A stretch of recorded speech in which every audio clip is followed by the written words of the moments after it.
आदरणीय अध्यक्ष जी, हमने 10 करोड़ फर्जी नाम हटाए हैं। अभी लोग पूछते हैं पहले इतना आंकड़ा था, क्यों कम हुआ? आपने ऐसी व्यवस्था बनाई थी जिस बेटी का जन्म नहीं हुआ उसको आपके यहां से विधवा पेंशन जाते थे। और ऐसे सरकारी योजनाओं को मारने के जो रास्ते थे ना, 10 करोड़ फर्जी नाम बंद किए। ये जो परेशानी है ना इन चीजों की है, क्योंकि रोजमर्रा की काय उनकी बंद हो गई है। आदरणीय अध्यक्ष जी, हमने ये फर्जी नामों को हटाने से करीब करीब 3 लाख करोड़ रुपया फर्जी हाथों में जाने से बचाया, गलत हाथों में जाने से बचाया। देश के टैक्स पेयर का पाई बचाना और सही काम में लगाना, इसके लिए हमने जीवन खपा रखे हैं। आदरणीय अध्यक्ष जी, सभी राजनीतिक दलों को भी सोचने की जरूरत है और समाज में भी जो लोग बैठे हैं उनको देखने की जरूरत है। आज देश का दुर्भाग्य है, पहले तो क्लासरूम में भी कोई अगर चोरी करता था, किसी की कॉपी करता था, तो वो भी 10 दिन तक अपना मुंह किसी को दिखाता नहीं था। आज जो भ्रष्टाचार के आरोप जिन पे सिद्ध हो चुके हैं, जो जेलों में समय निकाल करके पैरोल पर आए, आज वॉशिंग मशीन से भी बड़ा कंधे पे लेकर के महिमा मंडन कर रहे हैं ऐसे चोरों का सार्वजनिक जीवन में। कहां ले जाना चाहते हो देश को तुम? जो सजा हो चुकी है, मैं ये तो समझता हूं कि आरोप जो है उनके लिए तो आप सोच सकते हैं, लेकिन जो गुनाह सिद्ध हो चुका है, जो सजा काट चुके हैं, जो सजा काट रहे हैं, ऐसे लोगों का महिमा मंडन करते हो आप? कौन सा कल्चर और देश की अभावी पीढ़ी को क्या प्रेरणा देना चाहते हो आप?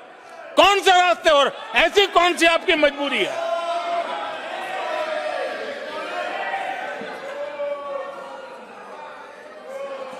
और ऐसे लोगों का महिमा मंडन किया जा रहा है, उनको महान बताया जा रहा है। जहां संविधान का राज है, जहां लोकतंत्र है, माननीय अध्यक्ष जी, ऐसी बातें लंबी नहीं चल सकती हैं। ये लोग लिख करके रखें, ये जो महिमा मंडन का काम चल रहा है उनका, वो अपने ही खात्मे की चिट्ठी पे सिग्नेचर कर रहे हैं लोग।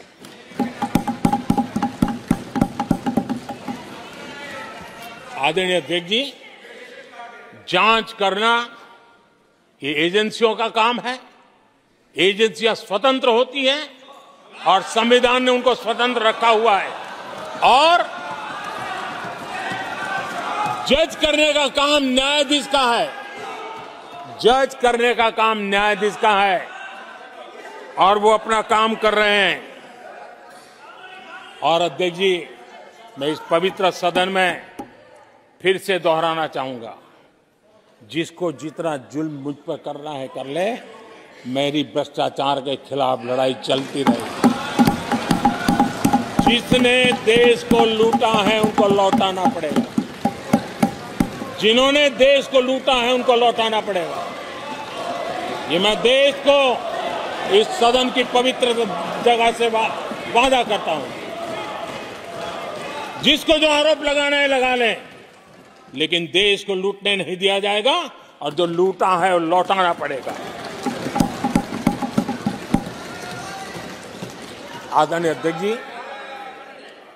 देश सुरक्षा और शांति का एहसास कर रहा है। पिछले 10 वर्ष की तुलना में सुरक्षा के क्षेत्र में देश आज वाकई सशक्त हुआ है। आतंकवाद, नक्सलवाद एक छोटे दायरे में अब सिमटा हुआ है।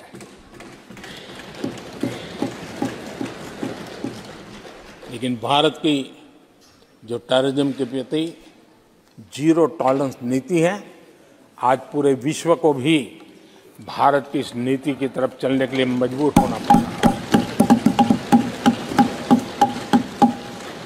भारत की सेनाएं सीमाओं से लेकर के समंदर तक अपने सामर्थ्य को लेकर के आज भी उनकी ठाक है। हमें हमारी सेना के पराक्रम पर गर्व होना चाहिए।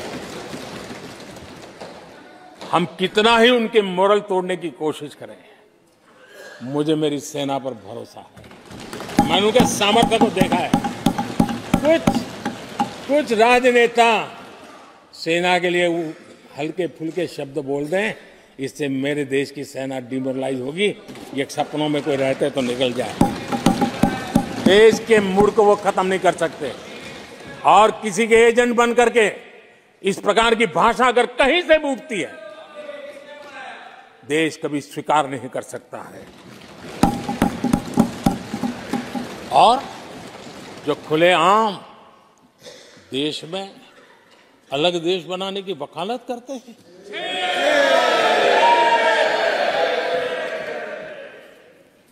जोड़ने की बातें छोड़ो, तोड़ने की कोशिश करिए। यार, आपके अंदर क्या पड़ा हुआ है? क्या इतने टुकड़े करके अभी भी आपके मन को समाधान नहीं हुआ है? देश के इतने टुकड़े कर चुके हो आप, और टुकड़े करना चाहते हो? कब तक करते रहोगे? आदरणीय अध्यक्ष जी, इसी सदन में अगर कश्मीर की बात होती थी तो हमेशा चिंता का स्वर निकलता था, छिटाकसी होती थी, आरोप प्रत्यारोप होते थे। आज जम्मू कश्मीर में अभूतपूर्व विकास की चर्चा हो रही है और गर्व के साथ हो रही है। पर्यटन लगातार बढ़ रहा है। G20 समिट होती है वहां, पूरा विश्व आज उसकी सराहना करता है। आर्टिकल 370 को लेकर के कैसा हुआ बना के रखा था। कश्मीर के लोगों ने जिस प्रकार से उसको गले लगाया है, कश्मीरी जनता ने जिस प्रकार से गले लगाया है, और आखिर के ये समस्या किसकी देन थी? किसने देश के माथे पर मारा था? किसने भारत के संविधान के अंदर इस प्रकार की दरार करके रखी हुई थी? आदरणीय अध्यक्ष जी, अगर नेहरू जी का नाम लेते हैं तो उनको बुरा लगता है, लेकिन कश्मीर को जो समस्याएं झेलनी पड़ी उसके मूल में उनकी ये सोच थी और उसी का परिणाम है देश को भुगतना पड़ा। जम्मू कश्मीर के लोगों को, देश के लोगों को नेहरू जी की गलतियों का बहुत बड़ी कीमत चुकानी पड़ी है। आदरणीय अध्यक्ष जी, वो भले गलतियां करके गए, लेकिन हम मुसीबतें झेल करके भी गलतियों सुधारने के लिए हमारी कोशिश जारी रखेंगे। हम रुकने वाले नहीं हैं। हम देश के लिए काम करने के लिए निकले हुए लोग हैं। हमारे लिए नेशन फर्स्ट है। आदरणीय अध्यक्ष जी,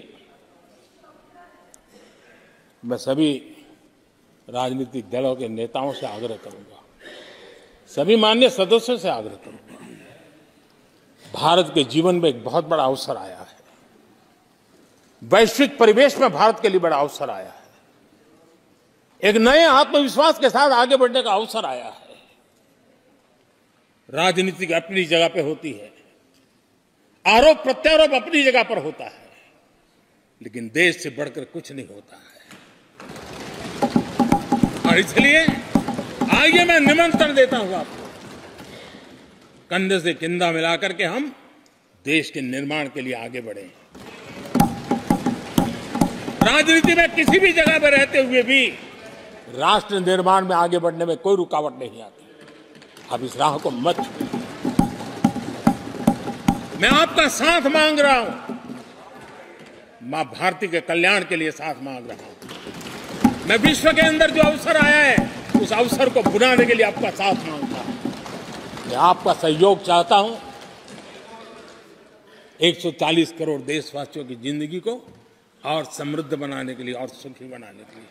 लेकिन अगर आप साथ नहीं दे सकते हैं और अगर आपका हाथ ईंटें फेंकने पर ही तुला हुआ है, तो आप लिख करके रखिए, आपकी हर ईंट को मैं विकसित भारत की नींव मजबूत करने के लिए लगा हूं। आपके हर पत्थर को मैं विकसित भारत के जो सपनों को लेकर के हम चले उसकी नींव मजबूत करने के लिए मैं लगाऊंगा और देश को हम उस समृद्धि की ओर लेके जाएंगे। जितने पत्थर उछाल लीजिए, आपका हर पत्थर भारत के समृद्ध, भारत के विकसित भारत के सपने को समृद्ध बनाने के लिए हर पत्थर को मैं काम में ले लूंगा। ये भी मैं आपको विश्वास दिलाता हूं। आदरणीय अध्यक्ष जी, मैं जानता हूं साथियों की तकलीफें मैं जानता हूं, लेकिन वो जो कुछ भी बोलते हैं मैं दुखी नहीं होता और दुखी होना भी नहीं चाहिए, क्योंकि मैं जानता हूं ये नामदार है, हम कामदार हैं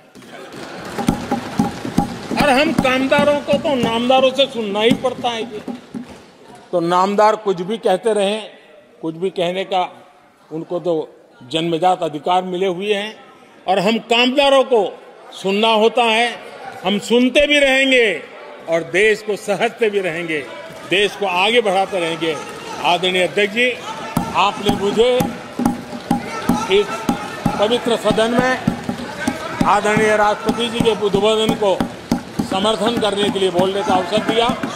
मैं आदरणीय राष्ट्रपति जी के उद्बोधन को समर्थन देते हुए धन्यवाद प्रस्ताव पर आभार व्यक्त करते हुए मेरी वाणी को विराम देता हूं।